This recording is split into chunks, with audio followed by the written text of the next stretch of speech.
तेजस MK1A fighter jet Bharat की रक्षा क्षेत्र में एक मील का पत्थर माना जाता है। ये भारत द्वारा स्वदेशी रूप से विकसित किया गया हल्का लड़ाकू विमान है जो अत्याधुनिक तकनीक और बेहतरीन क्षमताओं से लैस है।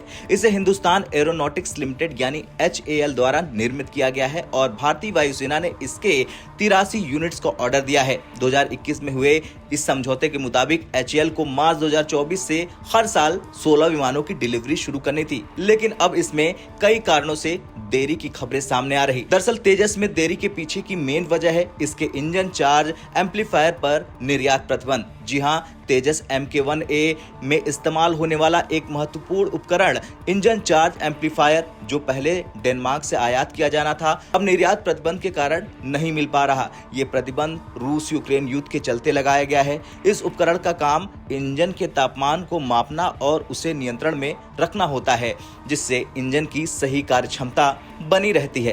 हालांकि भारतीय रक्षा मंत्रालय ने इस मुद्दे को डेनमार्क सरकार के सामने उठाया और HAL ने बेंगलुरु की इस कंपनी को ये उपकरण स्वदेशी रूप से विकसित करने का काम सौंपा है। कंपनी ने लगभग इसका विकास पूरा कर लिया है और अब इसका परीक्षण किया जाएगा। परीक्षण के बाद इसका उत्पादन शुरू हो जाएगा।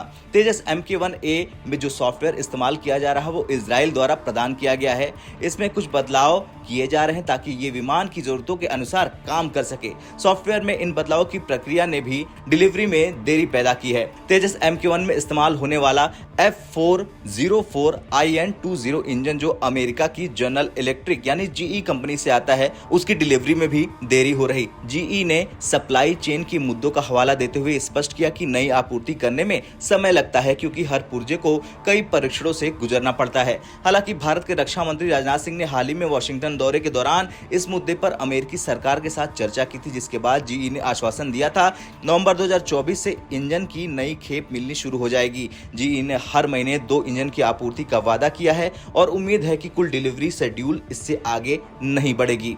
वर्तमान में HAL ने इस देरी के बावजूद तेजस MK1A की डिलीवरी प्रक्रिया को तेज करने के प्रयास शुरू कर दिए हैं। HAL को उम्मीद है कि शुरुआती कुछ विमान पुराने कॉन्ट्रैक्ट के तहत मिल जाएंगे। पुराने कॉन्ट्रैक्ट के तहत मिले चार्ज एम्पलीफायर से बनाए जा सकते हैं ताकि डिलीवरी जल्द से जल्द शुरू हो सके। HAL का लक्ष्य है कि इन विमानों का प्रोडक्शन जल्द से जल्द पूरा हो और भारतीय वायुसेना को समय पर विमान मिल सके।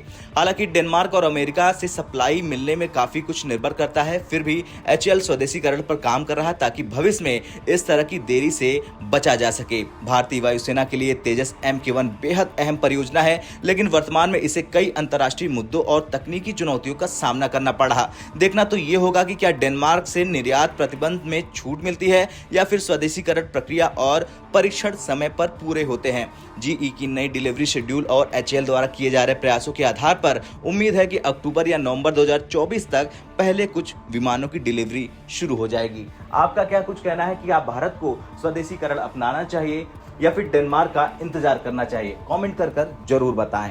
ब्यूरो रिपोर्ट, भारत तक।